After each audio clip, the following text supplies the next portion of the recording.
여러분, 안녕하세요. 오늘은 정말 중요한 이야기를 나누려고 합니다. 혹시 어느 날부터인가 예전 같지 않다는 느낌 들지 않으셨나요? 아침에 일어날 때 몸이 무겁고 계단 오를 때 유난히 숨이 차고 잠을 충분히 잤는데도 개운하지 않고 이유 없이 여기저기 쑤시는 통증이 찾아오는 경험 말입니다.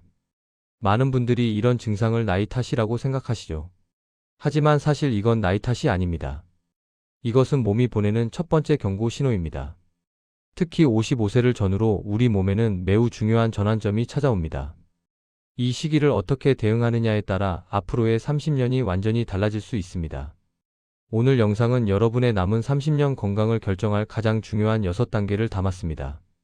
영상이 도움이 되신다면 구독과 좋아요 꼭 부탁드립니다. 여러분의 건강 정보를 챙겨드리는데 큰 힘이 됩니다. 자, 그럼 시작하겠습니다. 먼저 많은 분들이 궁금해하시는 질문부터 시작하겠습니다. 왜 50대 중반부터 몸이 갑자기 예전 같지 않을까요?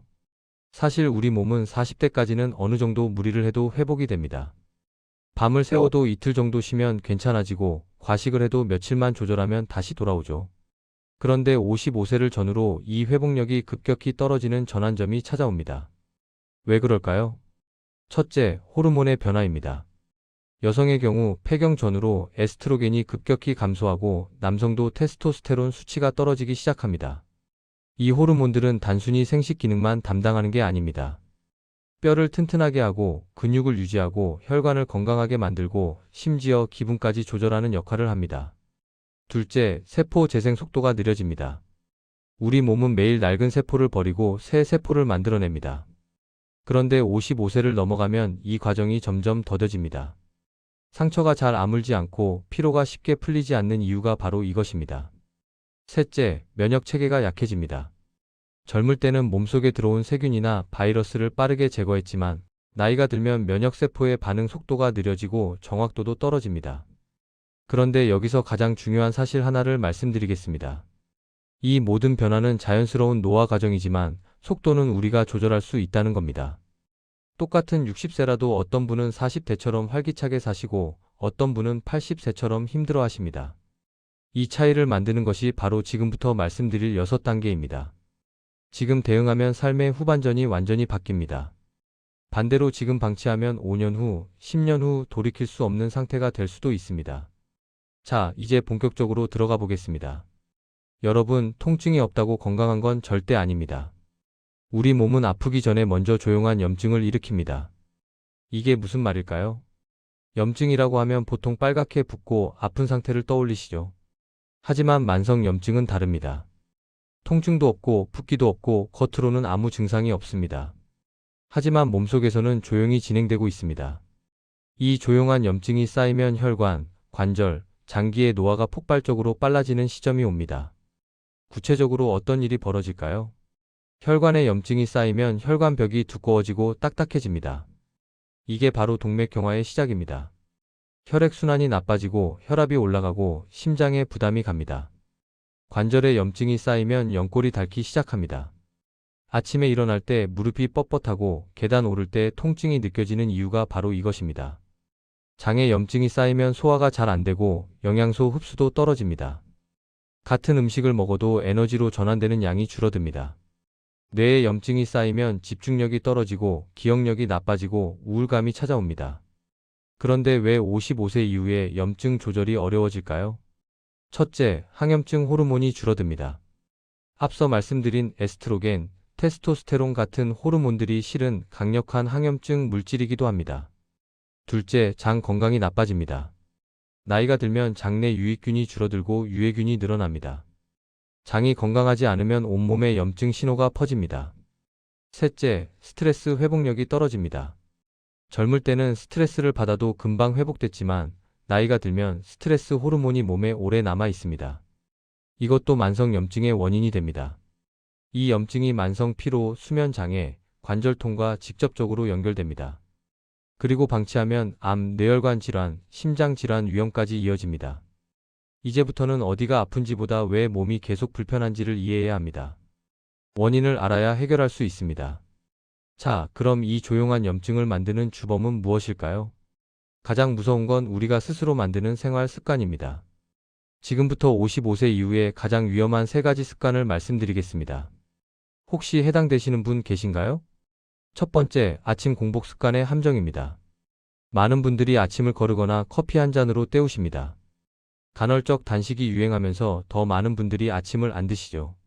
하지만 55세 이후에는 이게 독이 될 수 있습니다. 왜냐하면 밤새 공복 상태가 이어지면 혈당이 너무 떨어집니다. 그러다가 점심에 갑자기 식사를 하면 혈당이 급격히 올라갑니다. 이걸 혈당 롤러코스터라고 합니다. 혈당이 급등락을 반복하면 췌장에 부담이 가고 인슐린 저항성이 생기고 염증 수치가 올라갑니다. 그리고 오후 내내 피곤하고 집중력이 떨어집니다. 특히 근육량이 줄어드는 50대 중반 이후에는 단백질을 아침부터 챙겨 먹어야 하는데 아침을 거르면 하루 종일 단백질 섭취가 부족해집니다. 두 번째, 단순 탄수화물 위주의 식사입니다. 흰쌀밥, 빵, 국수, 과자 이런 음식들은 빠르게 소화돼서 혈당을 급격히 올립니다. 젊을 때는 이런 식사를 해도 몸이 금방 처리했습니다. 하지만 55세 이후에는 인슐린 반응이 느려지고 에너지로 전환되지 못한 당분이 지방으로 쌓입니다. 특히 내장 지방으로 쌓입니다. 내장 지방은 단순히 보기 싫은 게 아닙니다. 내장 지방은 염증 물질을 만들어내는 공장입니다. 내장 지방이 늘어날수록 온몸에 염증이 퍼집니다. 세 번째, 잠들기 전 1시간의 습관입니다. 많은 분들이 저녁 늦게 식사하시고 TV 보면서 과자를 드시고 스마트폰을 보다가 잠드십니다. 이 3가지가 몸 전체 염증을 좌우합니다. 늦은 저녁 식사는 소화기관이 쉴 시간을 빼앗습니다. 잠을 자는 동안에도 위와 장이 일을 해야 하니까 제대로 된 회복이 일어나지 않습니다. 스마트폰의 블루라이트는 수면 호르몬인 멜라토닌 분비를 방해합니다. 멜라토닌은 수면의 질을 높일 뿐 아니라 강력한 항산화 물질이기도 합니다. 그리고 앉아있는 시간이 길어지는 것도 문제입니다. 하루 8시간 이상 앉아있으면 혈액순환이 나빠지고 근육이 빠지고 관절이 굳어집니다. 이 3가지만 고쳐도 몸에서 보내던 불편한 신호가 놀라울 정도로 사라집니다. 자, 그럼 이제 구체적인 해결책을 말씀드리겠습니다. 여러분, 나이 들수록 운동만큼 중요한 게 회복 루틴입니다.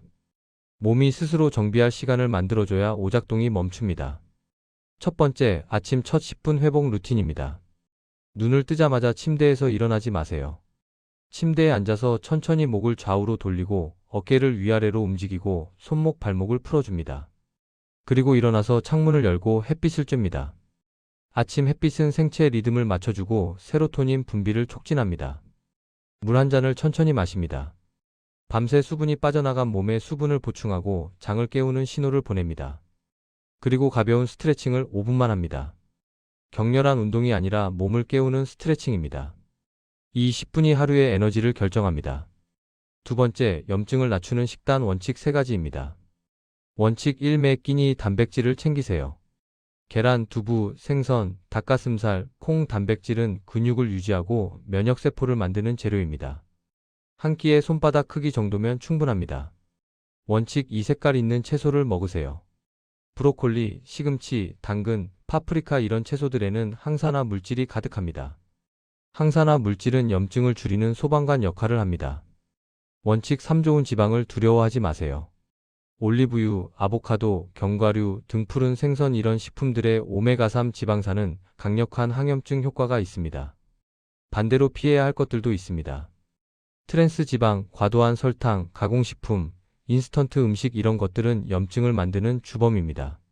세 번째, 혈관과 장기 노화 속도를 늦추는 간단한 생활 조정입니다. 하루 30분 걷기를 시작하세요. 걷기는 가장 안전하고 효과적인 운동입니다. 심장 박동수를 적절히 올려주고 혈액 순환을 돕고 근육을 유지합니다. 하루 7시간 수면을 확보하세요. 수면 중에 성장 호르몬이 나오고 면역세포가 활성화되고 손상된 조직이 회복됩니다. 그리고 저녁 8시 이후에는 음식을 먹지 마세요. 최소 잠들기 3시간 전에는 식사를 마쳐야 합니다. 이 루틴은 어렵지 않습니다. 매일 12가지씩만 실천해도 확실하게 변화를 느끼게 됩니다. 혹시 여기까지 들으면서 이거 나한테 필요한 내용 같다 하셨다면 미리 구독 눌러주세요. 여러분 건강 회복 정보 매일 챙겨드릴게요. 자, 그럼 이런 루틴을 실천하면 몸에서 어떤 변화가 나타날까요? 몸은 절대로 거짓말을 하지 않습니다. 올바른 루틴을 실천하면 딱 4가지 변화가 나타나기 시작합니다. 첫 번째, 아침 부기가 줄어듭니다. 얼굴이 덜 붓고 눈꺼풀이 가벼워지고 손가락 반지가 헐렁해집니다. 이건 염증이 줄어들고 수분 대사가 좋아졌다는 신호입니다. 두 번째, 수면의 질이 회복됩니다. 잠들기까지 걸리는 시간이 짧아지고 중간에 깨는 횟수가 줄어들고 아침에 개운하게 일어납니다. 깊은 수면 시간이 늘어나면서 몸의 회복력이 높아집니다. 세 번째, 관절과 허리, 어깨의 불편이 감소합니다. 아침에 일어날 때 몸이 가볍고 계단 오를 때 무릎이 편하고 오래 앉아 있어도 허리가 덜 아픕니다. 이건 염증이 줄어들고 혈액순환이 좋아진 결과입니다. 네 번째, 속이 가벼워지고 소화력이 개선됩니다. 식후 더부룩함이 사라지고 배변이 규칙적으로 이루어지고 식사 후 졸음이 덜 옵니다. 장 건강이 좋아지면 면역력도 함께 올라갑니다. 왜 이런 변화가 나타날까요? 염증이 줄어들면 혈관이 깨끗해지고 혈액순환이 좋아집니다. 영양소와 산소가 세포 구석구석까지 전달되고 노폐물이 빠르게 배출됩니다. 수면의 질이 높아지면 성장 호르몬과 멜라토닌이 제대로 분비됩니다. 이 호르몬들이 손상된 조직을 복구하고 면역세포를 활성화합니다. 장 건강이 좋아지면 유익균이 늘어나고 영양소 흡수가 잘 되고 세로토닌 같은 행복 호르몬도 많이 만들어집니다. 많은 분들이 나이 들면 회복이 안 된다고 생각하시지만 절대 아닙니다. 몸은 관리하면 언제든 반응합니다. 여러분, 지금부터의 10년이 앞으로의 30년을 결정합니다. 오늘 알려드린 6단계만 제대로 실천하면 지금 느끼는 피로와 통증, 염증, 체력 저하가 분명히 달라집니다. 그럼 실천할 때 가장 중요한 하나의 원칙을 말씀드리겠습니다.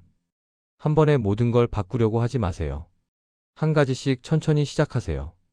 이번 주에는 아침 물 한 잔 마시기부터, 다음 주에는 저녁 일찍 먹기, 그 다음 주에는 30분 걷기.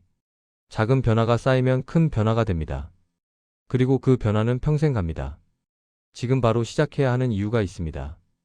5년 후, 10년 후에 시작하면 이미 손상된 부분이 너무 많아집니다. 혈관이 막히고 관절이 닳고 근육이 빠지고 나면 회복하기가 정말 어렵습니다. 하지만 지금은 아직 늦지 않았습니다. 지금 시작하면 몸은 반드시 반응합니다. 여러분의 건강한 후반전을 제가 함께 챙겨드릴게요. 꼭 구독 눌러두시고 좋아요는 영상 만들 때 큰 힘이 됩니다. 다음 영상에서는 가장 빨리 몸이 변하는 7일 루틴을 알려드릴게요. 오늘도 건강하세요. 감사합니다.